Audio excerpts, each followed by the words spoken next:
이번엔 코로나19 상황 전문가와 짚어보도록 하겠습니다. 최재욱 고려대 의대 예방의학과 교수 모셨습니다. 안녕하십니까? 안녕하세요. 하루 전날보다는 조금 줄긴 했지만 일요일 기준으로는 지금 사상 최다 같습니다. 예, 맞습니다. 일요일 기준으로 1,100명은 사상 최다고요. 연일 계속 그 신규 확진자 숫자가 지난 3차 대유행 때를 초과하는 그런 규모를 계속 보이고 있습니다. 여기에서 좀 상황이 안 좋은 거는 이 검사 대비 양성률이라고 하는 것도 6.42%를 기록해서 그 직전 혹은 일주일간 평균 3.6%보다도 계속 2배 정도 증가해서 당분간은 이 추세가 증가할 것이다. 따라서 감염 재생산 지수도 1.2를 계속 기록하고 있거든요. 그래서 양상이 계속 증가할 것이다라고 볼 수 있고요. 여기서 조금 더 상황이 안 좋은 것은 이제 서울 수도권 지역에서부터 비수도권 지역으로 감염이 좀 확산되는 것 아니냐. 비수도권 지역이 감염 차지하는 비율이 전국에서 한 15% 정도, 16%에서 지금 20%를 넘었습니다. 델타 변이 바이러스도 여전히 증가하고 있고, 그래서 이런 부분이 좀 우려스러운 상황이다만 전체적으로 보면은 작년 12월 대비해서 한 달간을 좀 비교해 보면 아직 우리 이제 12일이니까 아직도 한 20일 남지 않았습니까? 작년 12월에 총 신규 확진자가 26,000명이었고요. 사망자가 324명이었습니다. 근데 지금 현재 기준으로 11,085명, 사망자는 그보다는 훨씬 10분의 1보다 낮은 25명이어서 신규 확진자 숫자는 12월만큼 증가할 것이냐 아니면 더 초과할 것이냐가 앞으로 한 주간에 남은 사회적 거리두 효과를 들여다보면서 판단할 수 있을 것이고요. 사망률, 치사율은 그래도 다행히 매우 낮아져서 잘 유지가 된다면 작년과 같은 좀 안타까운 그런 사망 사례는 많이 줄일 수 있을 것이다. 백신 효과도 좀 있겠죠. 물론 백신 접종 효과 때문에 그런 것이죠. 고령자의 백신 접종이 80% 이상 되면서 치사율이 지금 현재는 거의 1% 미만, 0.5%대로 떨어졌기 때문에 이런 부분이 가능해진 상황입니다. 네. 그런데 델타 변이 바이러스가 또 확산하면서 이게 전파력이 또 크다 보니까 앞으로 2,000명 이상 확진자가 느는 거 아니냐 이런 우려도 있는 상황인데 이건 어떻게 전망하세요? 예, 맞습니다. 최악의 상황과 최선의 시나리오 다 갖고 있어야 되겠죠. 델타 변이 바이러스는 원래 최초의 이 코로나 바이러스보다도 감염력이 2.4배 정도 증가합니다. 따라서 과거와 같은 작년 초와 같은 기준으로 우리가 사회적 거리두기를 했다 하더라도 바이러스의 감염력이 2.4배 높은 거니까 차이가 생기잖아요. 그래서 지금 전파 속도가 높은 거고요. 그럼에도 불구하고 지금 사회적 거리두기 굉장히 강화했기 때문에 이 부분이 좀 적절하게 이제 균형을 맞춰서 감염이 어느 정도 통제가 좀 가능하게 되지 않을까 좀 기대해 보는 상황이 됐는데 아시다시피 지금 우리가 지금 기대할 수 있는 두 가지 더 큰 무기가 있지 않습니까? 백신 접종을 지금 좀 더 확대해야 되는데 조금 치러왔다는 상황이 여의치 않은 점이 좀 안타깝고요. 두 번째로 무증상의 지역사회 감염자, 즉 감염 경로를 알 수 없는 사람이 전체 30.7%라고 지금 보도에서도 나왔습니다만 기존의 접촉자 파악과 또 격리 조치를 통한 K-방역과 같은 방역 조치로는 확인이 안 됩니다. 그래서 결국 이 부분을 줄여나가는 것이 관건인데 지금 서울시가 주도해서 하고 있는 이 임시 선별 검사소를 통해서 시민들이 자발적으로 검사하는 걸 지금 계속 확대해 나가고 있지 않습니까? 그러한 자발적 시민들의 검사를 통해서 무증상 지역사회 감염자, 즉 감염 경로를 알 수 없는 사람들의 이 부분을 줄여 나가는 것이 또 하나의 관건이고 좋은 효과를 좀 기대해 볼 수 있을 것 같다고 생각합니다. 잡힐만 하니까 이제 갖가지 또 변이가 나왔고요. 그리고 이제 한 가지 또 걱정되는 사례가 벨기에에서는 중복 변이 감염이 나왔다 그래요. 델타와 베타와 알파 변이의 두 변이에 감염된 사람이 있다고. 이게 실질적으로 가능한 겁니까? 네, 물론 가능합니다. 물론 이제 그러한 부분들이 실제로 증상을 어떻게 더 악화시키는지 아니면 특별한 변화가 없는 것인지 이 부분 이제 조사를 더 해봐야 알고요. 지금 현재는 예단하기는 어렵습니다만 그런 중복 감염은 분명히 있을 수 있는 부분이고요. 또 아직은 이제 예외적인 사례니까 너무 그 부분에서 우려하시지는 현재 수준에는 않아도 될 것 같습니다. 그런데 한편에서는 우리나라에서도 이 델타 변이 바이러스가 우세종이 되는 건 아닌지 이걸 걱정하는 목소리도 있는데 이 부분은 좀 전망을 할 수 있을까요? 예, 델타 변이 바이러스 우세종이 되는 거는 그건 예. 시간 문제입니다. 예. 당연히 우세종이 될 것이고요. 우세종이라는 거는 이제 전체 감염자의 50% 정도를 말합니다. 근데 지금 아직도 현재 보면은 서울 수도권 지역만 이 전체 변이 바이러스가 전체 환자의 30% 나타나고요. 거기서 델타 변이가 알파 변이보다 2배 높습니다만 그래도 전체적으로 보면 여전히 알파 변이가 좀 큽니다. 근데 예. 30%니까 50% 되는 거는 시간 문제고요. 그중에 또 델타 변이 바이러스가 50% 되는 것은 시간 문제라고 봅니다. 이제 거리두기 4단계가 오늘부터 시행이 되기 때문에 일상의 많은 부분이 이제 눈에 띄게 달라지게 됐습니다. 가장 주요한 부분들 좀 다시 한번 정리를 좀 해볼까요? 네, 뭐 개인이 해야 되는 부분하고 또 업종이라든지 이런 소상공인들이 해야 되는 부분 나눠서 말씀드릴 수 있겠죠.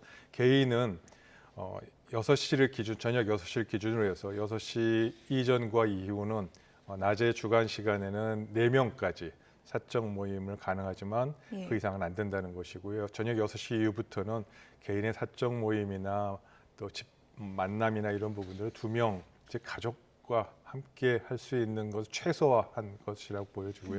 그 외에 유흥시설 집합 금지, 식당, 카페, 실내 체육시설이다 이런 부분들은 밤 10시까지 영업하되 여러 가지 제한이 들어갑니다. 결혼식, 장례식은 친족만 허용하고요. 그 외에 행사, 집회, 1인 시위 금지라든지 종교도 비대면으로 하는 것, 학교 수업도 원격 수업으로 전환하는 것으로 그렇게 이해해 주시면 되겠습니다. 네, 저녁 6시 이후에 2명까지만 사적 모임이 가능한데 또 예외 상황이 있지 않습니까? 거주 공간이 동일한 가족이나 돌봄 인력, 또 임종을 지키는 경우 등은 또 예외로 규정이 되어 있고요. 또 눈에 띄었던 것 중에 하나가 그 6시 이후에 2명까지로 사적 모임이 제한이 되는데 이게 택시를 탈 때도 탑승 인원도 제한이 된다고요? 예, 그렇게 지금 정부 당국이 발표를 했습니다. 그래서 예. 물론 뭐 가족이 같이 사는 경우에 그를 2명, 3명을 이렇게 할 수는 없겠죠. 그 부분은 과거부터도 예외적으로 이렇게 인정했던 부분이고요. 대중교통이 이제 택시가 이번에 새롭게 나타난 조치인데 그 3명이 타지는 마라 이제 그런 뜻이 되겠습니다만 이 부분도 좀 불가피한 측면이 있다라는 점을 좀 이해해 주실 되는 상황이 됐습니다. 예. 현장에서 꼼꼼히 들여다봐야 되는 부분들이 보니까 상당히 많은데 실내 체육시설은 운영을 하는데 보니까 러닝머신이라고 그러죠. 트레드밀은 6km 이하로 속도를 줄여야 되고 에어로빅 할 때 이제 음악 좀 크게 틀어놓잖아요. 근데 음악 속도가 100에서 120 bpm 이렇게 정해놨습니다. 그러니까 현장에서는 어떻게 음악 속도까지 우리가 다 재냐 또 이런 또 얘기가 있더라고요. 예, 맞습니다.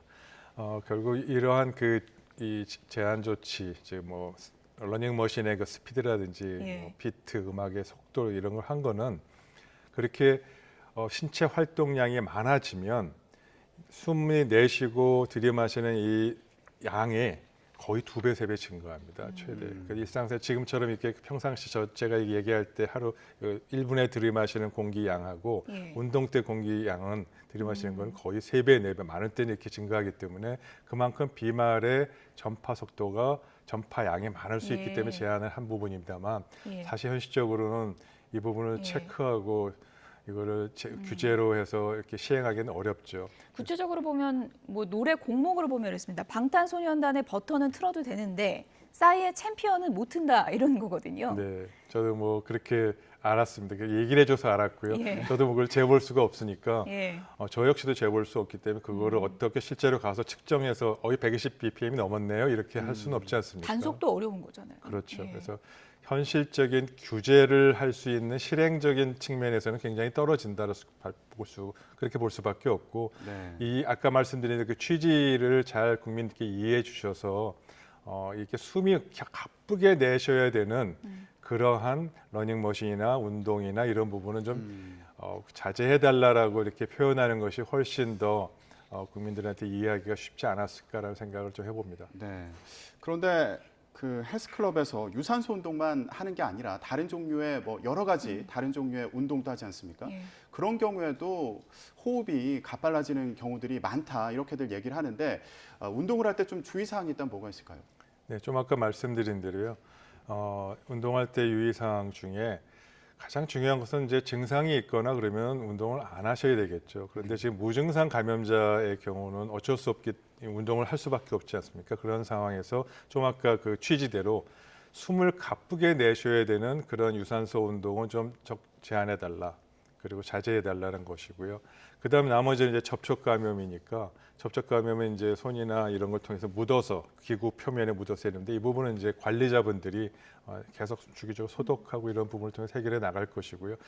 근본적으로는 강제로 규제로 하는 것보다는 이용자들이 자율적, 자발적으로 하는 부분에 초점 맞춰서 적절히 권유하는 것이 또 알려드린 것이 좋다고 생각합니다. 네, 생활 현장 곳곳에서 이제 작은 실천들이 모여야 또 우리가 이제 방역에 도움이 될 수 있을 텐데 방역 당국이 이 거리두기 실행 2주 동안 하면 좀 잠재울 수 있다 이렇게 보고 있는데 언제쯤 확산세가 좀 잦아들 걸로 보십니까? 아직은 좀 전망하기 어렵습니다. 지금 아까 말씀드린 대로 델타 변이 바이러스의 확산 속도와 감염력이 증가된 것이 지금 사회적 거리두기 4단계로 증가한 것이 균형을 잡힐 것이냐 말 것이냐를 판단하는 건 아마 이번 주 말쯤 되면 판단할 수 있을 것입니다. 즉 균형이 잡히면 더 이상 증가하지는 않겠죠. 최소한 정체 상태에 있겠죠.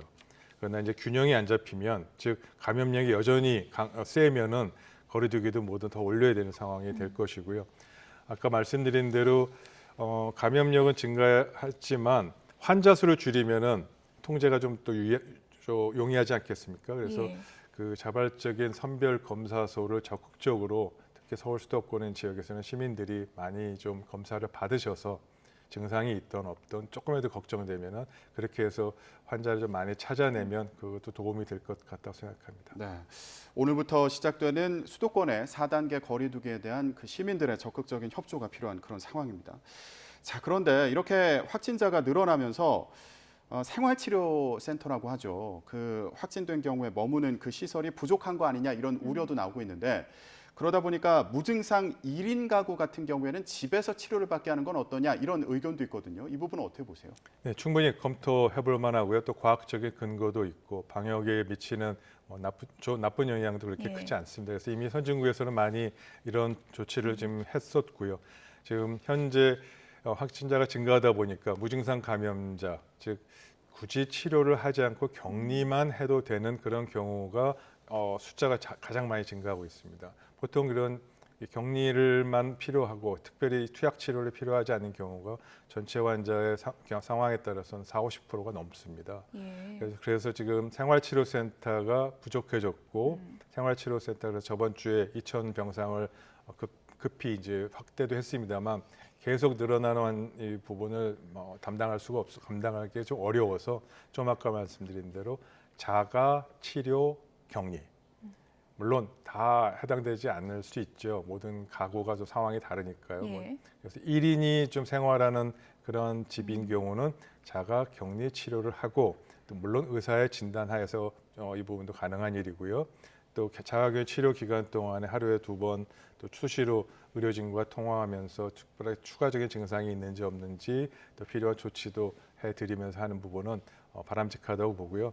준비가 되는 대로 시행할 수 있다면 바로 시행하는 것도 좋다고 생각합니다. 지금 이제 코로나 사태가 상당히 좀 긴 기간 동안 계속됐기 때문에 그런 또 관련 또 정보가 많이 축적이 됐을 것 같은데 생활치료센터 들어가는 젊은 층의 경우에는 대다수 무증상인 경우가 많다 그래요? 그러니까 증상이 발현되고 안 되고는 연령의 기준이 많이 되는 겁니까? 예, 그렇습니다.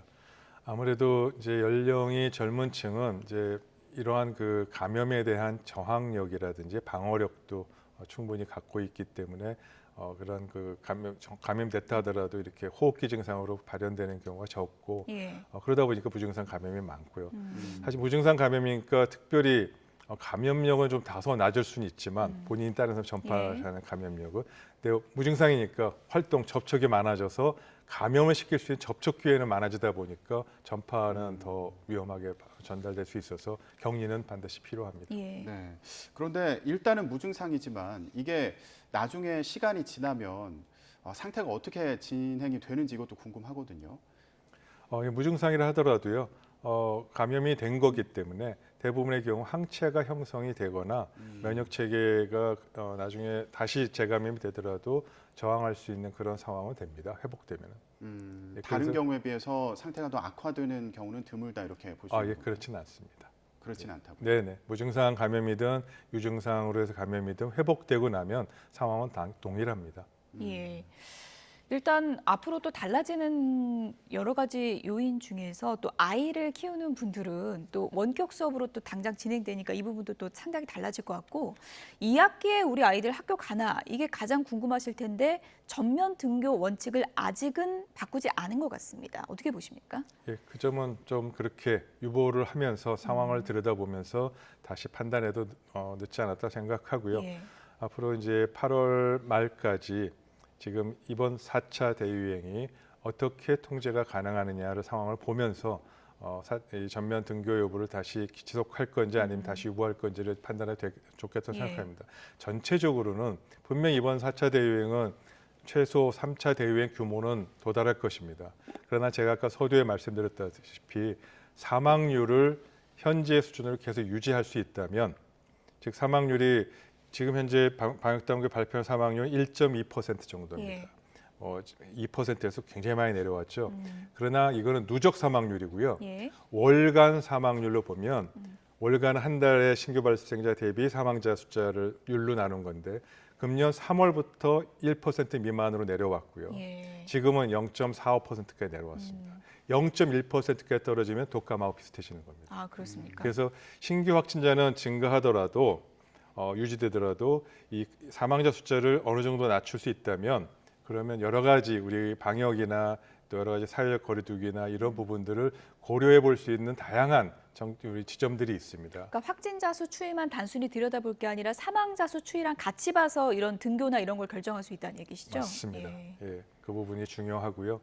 의료 체계가 물론 잘 버텨줘야 되겠죠. 예. 아직은 이제 특별히 좀 크게 의료 체계 붕괴하거나 그렇게 열악한 상황은 아니니까 8월 말까지 상황을 들여다보면서 학교 등교뿐만 아니고 전반적인 방역 정책을 다시 한번 들여다볼 수 있는 그런 지점이 올 겁니다. 예. 네.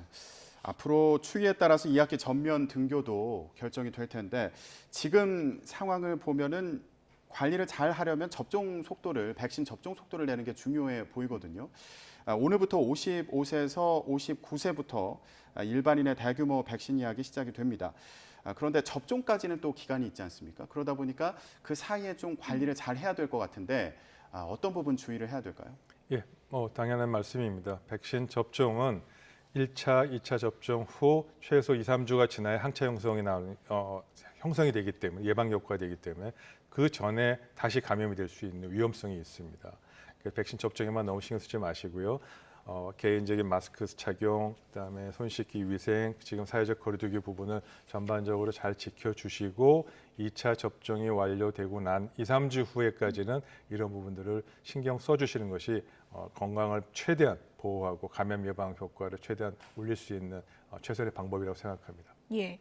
우리 인구의 좀 몇 퍼센트 정도까지 올라가야 우리가 뭐 대유행이 뭐 확진자 수가 늘어나도 좀 안심할 수 있다 이렇게 생각할 수 있을까요? 70% 정도의 인구가 예. 백신 접종을 지금 어느 정도 완료돼야 그리고 2차 접종도 완료돼야 이 감염 유행을 중단할 수 있겠다. 일상생활로 돌아갈 수 있는 기회가 마련될 수 있을 것이다라고 생각합니다. 지금 추이로 보면 언제 정도 가능한 건가요? 뭐 정부 발표대로라면 예. 9월, 10월에 전면적으로 접종을 하고 아까 말씀드린 대로 2차 접종까지 돼서 접종 완료 후 3주 정도는 시간이 지나야 된다고 말씀드렸잖아요. 예. 그럼 11월 달이 되어야 집단 면역이 형성될 걸 기대해 볼 수 있겠다라는 거고요. 이 부분은 정부의 예. 백신 확보와 접종 계획에 맞물린 거고요.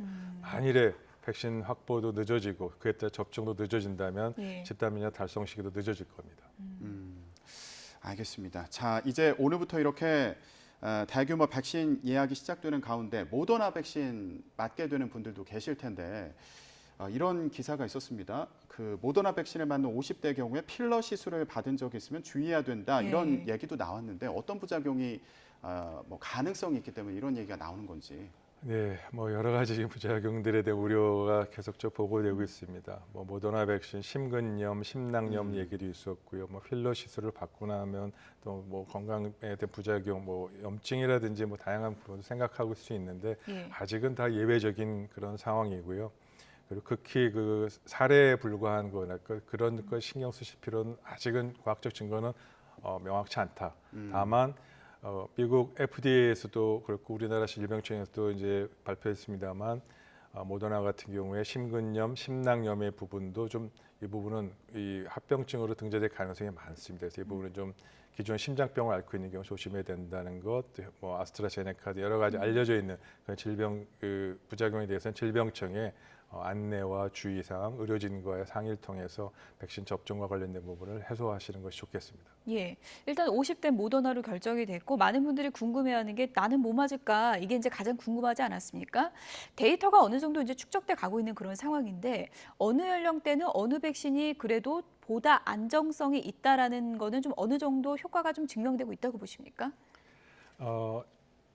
백신 자체의 효과 때문에 연령에 대한 접종 계획을 하는 그런 과학적 증거는 아직은 없습니다. 예. 다만 백신 접종 후에 발생할 수 있는 부작용 때문에 연령을 좀 제한하는 것이 좋겠다는 부분은 지금 아스트라제네카가 대표적입니다. 예. 아스트라제네카는 50대 이하의 여성분에게는 희귀혈전증을 여성에게 좀 많이 발생하는 경향이 있기 때문에 권고하지 않는다라는 부분이 전반적인 외국의 상황이고요. 그 외에 이제 고령자분에게는 아무래도 화이자나 모더나도 좋지 않겠는가, 이제 그런 것들이 이제 지금 논의들이 되고 있고 권고하는 수준이고, 명확하게 이거는 금지한다 안 한다 이런 부분까지 한 것은 그런 경우 사례는 그렇게 많지는 거의 없다고 생각하시면 됩니다. 예. 오늘부터 이제 강력한 4단계가 시행이 됩니다. 많은 불편함이 있겠지만 이 불편함을 줄이는 길은 이 4단계 방역 수칙을 우리가 하나하나 잘 지켜주는 게 이제 가장 중요하다는 생각이 드네요. 최재욱 고려대 의대 예방의학과 교수였습니다. 고맙습니다.